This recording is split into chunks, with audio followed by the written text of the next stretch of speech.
বন্ধুসকল welcome to YouTube channel. বন্ধুসকল হেল্থৰ ফালৰ পৰা বৃহৎ নিযুক্তি এটা হ'ব। হেল্থ মিনিষ্টাৰ সাধাৰণতে কেশৱ মহন্তই অসম চৰকাৰৰ হেল্থৰ সাধাৰণতে অসম চৰকাৰৰ স্বাস্থ্যমন্ত্ৰী কেশৱ মহন্তই তিনিটা ঘোষণা কৰিছে যে 5-6 হাজাৰ মোটামুটি 6,000 প্লাছ ভেকেঞ্চি মুকলিব হেল্থৰ ফালৰ পৰা।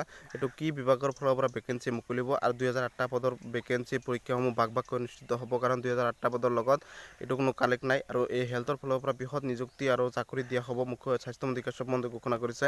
আৰু কেবিনেট গ্ৰহণ কৰা মতে যিটো সাধাৰণতে 5,105টা পদ মুকলি হ'বলগীয়া আছে বন্ধুসকল। এই 5,005টা পদ সাধাৰণতে মুকলি হ'ব বন্ধুসকল, অতি সোনকালে মুকলি হ'ব। আৰু 5,005টা পদ সাধাৰণতে লগতে আপোনালোকৰ কিছুমান আৰু ভেকেঞ্চি যোগ কৰি দিব। সকলো মিলে সাধাৰণতে 6,000 মান পদ সাধাৰণতে মুকলি হ'ব বুলি এডভাৰটাইজ মুকলি হ'ব আৰু চাকৰি অতি সোনকালে দিয়া হ'ব বুলি স্বাস্থ্যমন্ত্ৰী কেশৱ মহন্তই ঘোষণা কৰিছে।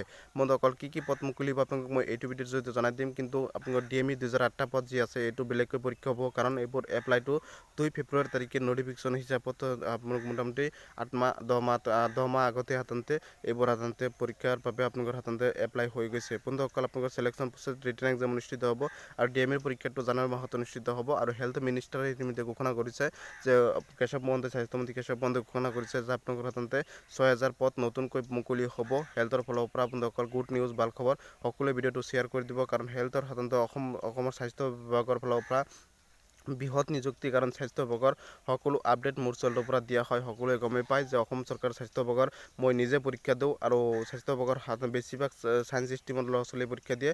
আৰু বি ফাৰ্ম গ্ৰেজুৱেশ্যন কৰা ল'ৰা ছোৱালী, BSc নাৰ্ছিং এইবোৰ সাধাৰণতে ল'ৰা ছোৱালীয়ে পৰীক্ষা দিব পাৰিব। কেৱল আৰ্টছৰ পৰা কেৱল গ্ৰেড 4ৰ বাবে 8 পাছৰ বাবে কিছুমান ভেকেঞ্চি থাকিব, আৰু সকলোবোৰ ছায়েন্স ষ্ট্ৰীম টেকনিকেল পদেই হয়। বন্ধুসকল সকলো পৰীক্ষা দিব পাৰিব, ময়ো দিব পাৰিম। সেইবাবে কৈছোঁ মই সকলো আপডেট যোৱা বছৰ মই দিছোঁ। মই যোৱা বছৰ নিজে পাছ কৰিছিলোঁ পৰীক্ষাত যোৱা বছৰ নিজে পাছ কৰাৰ বাবে মই সাধাৰণতে সকলোবোৰ আপোনালোকক মই জনাব পাৰিম। সকলোৱে ভিডিঅ'টো শ্বেয়াৰ কৰি দিব, চেনেলটো ছাবস্ক্ৰাইব কৰি দিব, আৰু মই যাতে সকলো আপডেট আপোনালোকক মই দায়িত্ব কৰি দিব পাৰোঁ। মই নিজে এপ্লাই কৰিম, আৰু এপ্লাইটো অতি সোনকালে অনুষ্ঠিত হ'ব। মোটামুটি এই ডিচেম্বৰ মাহটোৰ পৰা ফালৰ পৰাই আপোনালোকে এপ্লাই ষ্টাৰ্ট হ'ব। নটিফিকেশ্যন মুকলি হওঁতে বেছি সময় নালাগে, কাৰণ হেল্থৰ ফালৰ পৰা যিকোনো নটিফিকেশ্যন মুকলি হওঁতে আপোনালোকৰ সাধাৰণতে আগতে ইমানকৈ নাথাকে, হঠাৎকৈ নটিফিকেশ্যন মুকলি যাব। যেনেকৈ HMৰ সাধাৰণতে NHMৰ ফালৰ পৰা 400 পদ এপ্লাই চলি আছে বন্ধুসকল। 22 ডিচেম্বৰ তাৰিখলৈ এপ্লাই চলিব। এনেকৈ হঠাৎকৈ 6,000 মান পদ মুকলি হ'ব। স্বাস্থ্যমন্ত্ৰী কেশৱ মহন্তই ঘোষণা কৰিছে 2 দিনৰ ভিতৰতে অতি সোনকালে পূৰণ কৰা হ'ব 6,000 মান পদ, ইতিমধ্যে ঘোষণা কৰিছে। বহুত ভাল খবৰ। অসম চৰকাৰক ধন্যবাদ জ্ঞাপন কৰিব লাগিব। স্বাস্থ্যমন্ত্ৰী কেশৱ মহন্তই ধন্যবাদ জ্ঞাপন কৰিব লাগিব। অসমৰ CMক সাধাৰণতে ধন্যবাদ জ্ঞাপন কৰিব লাগিব, কাৰণ অসম চৰকাৰৰ নিবনুৱাসকলক ইমান সাধাৰণতে চৰকাৰৰ ফালৰ পৰা চাকৰি সাধাৰণতে এডভাৰটাইজ মুকলি কৰিছে। সকলোৱে পৰীক্ষা দিব পাৰিব আৰু চাকৰি অতি সহজে ল'ব পাৰিব নিকাভাৱে সকলো অনুষ্ঠিত হ'ব বুলি মুখ্যমন্ত্ৰী ডাঙৰীয়াই বাৰ কৈ অনুষ্ঠিত হৈছে। সকলোৱে ছাপোৰ্ট কৰিব, চেনেলটো ছাবস্ক্ৰাইব কৰি দিব।